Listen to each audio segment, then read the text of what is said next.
On this video, I want to take a few moments and talk about a topic that is rarely spoken about, rarely discussed, which is emotions.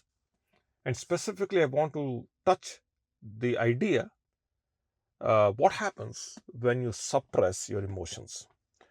And the reason why I'm doing that today is because starting tomorrow, I'm leading a 3-day challenge on hypnosis, a topic that's very close to my heart.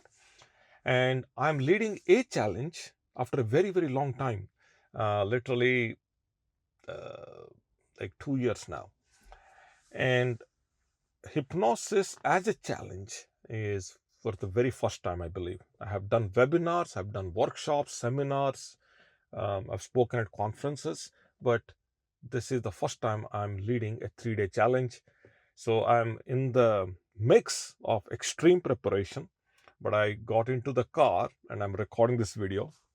So that all said, let's get into what happens when you suppress emotions.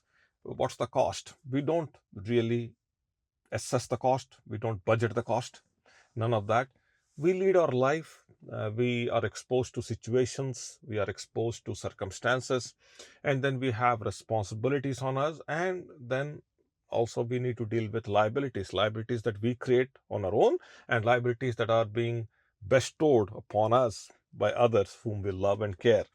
So what happens when we do not have an opportunity to express ourselves? Life is nothing but a gift to be expressed. And when we suppress our emotions, then what happens is they get stored. They do not dissipate. They do not dissolve. They get stored. And over time, there is a possibility those emotions come and play out, depending on when they get the opportunity to play out. So when we suppress emotions, then they do play out, and they play out at a later time, at a time when we are not capable to handle them. We are not in a position to deal with the repercussions later on. So the real price is that they take a toll on the mental state, and they also take a toll on the physical state of the health also. So there's a direct physical. That's why you might have seen other people say this, and there are many books written on this, on the topic, that every thought is a thing. So if a thought is a thing, then emotion is much more bigger than a thought. So there are bigger, the implications of now. As I'm saying all this, we are into this video, I want to clarify one thing, which is emotions, good emotions are also, they do get stored too, but we're specifically talking about emotions that we can't express.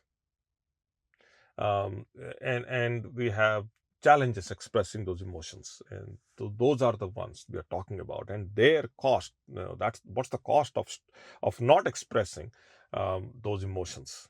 Okay, so when we don't express, they get suppressed. So we're talking about suppressed emotions. Okay, clearly, when an emotion gets suppressed, the effect of that is also seen on relationships, and you see relationships getting sabotaged.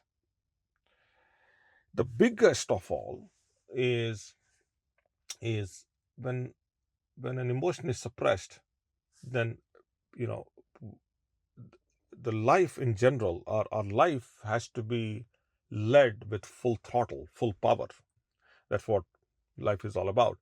So we can still lead this life, but then we have limited the power.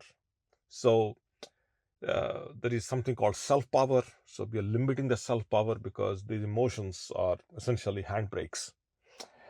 So you can drive the car at the highest possible speed with the best amount of horsepower, whatever that is, but then the handbrake is on. So that's probably the best analogy I can give you.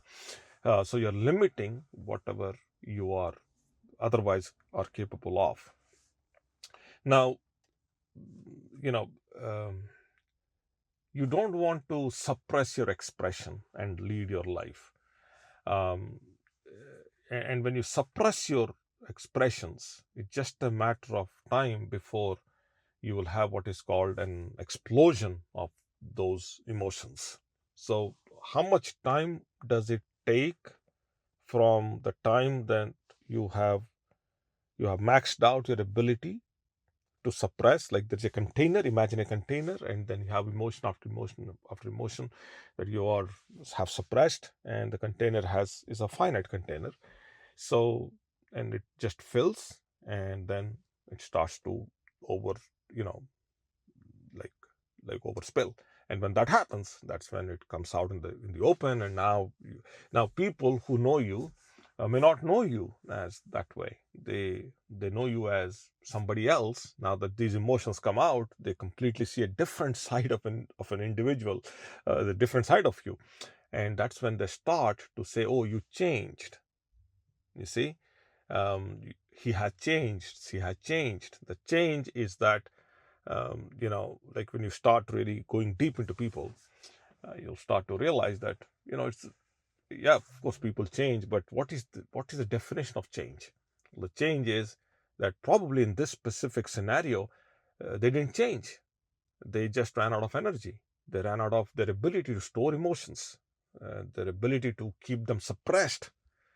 Maybe one emotion they kept on keeping actually, it's interesting. We don't need a lot of emotions to be suppressed. Just one is sufficient enough.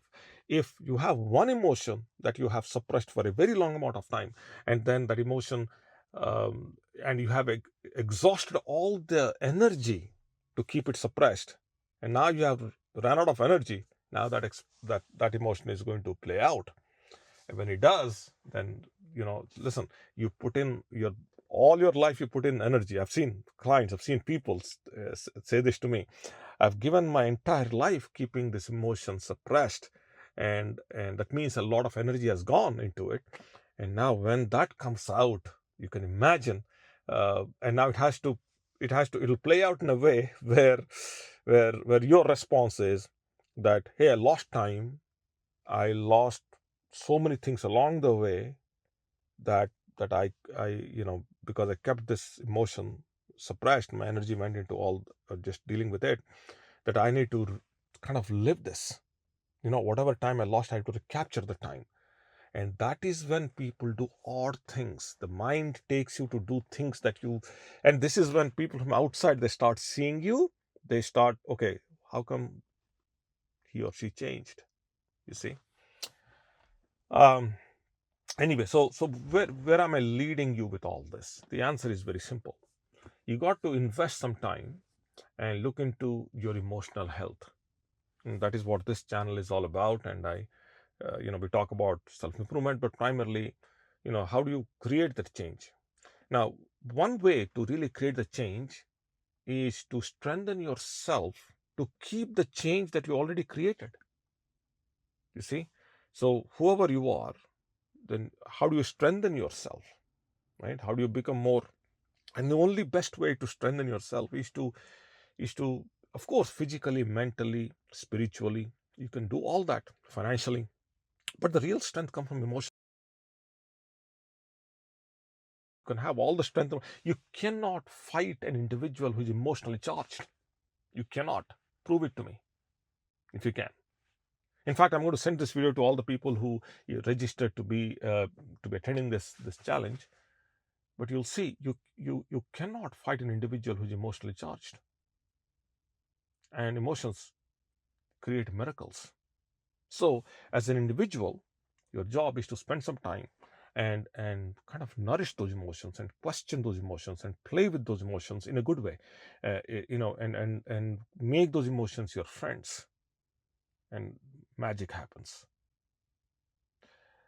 I'll do some more videos on the channel specifically on this topic, and specifically when I say things like you play with those emotions in a good way, what do I mean by that? So it's going to take a little bit longer explanation, but I will come back and talk about those. But for now, this is it. If you were with me and I am with you till this point, then do me a favor. If you click the like button, then I can reach some more people. If you subscribe to this channel, then I'm in front of you literally every day. I create one video. The idea is to obviously help you, um, you know, overcome challenges in your life, create the change, sustain the change, grow, inflict growth with the change, and you such that you can live your life full out. That's the idea behind this channel. So I create videos on entrepreneurship. I talk about self-improvement, obviously, psychology, and some other related topics. So that's all for now. Wherever you are, you be safe, and I'll be with you as early as tomorrow. Take care. Bye now.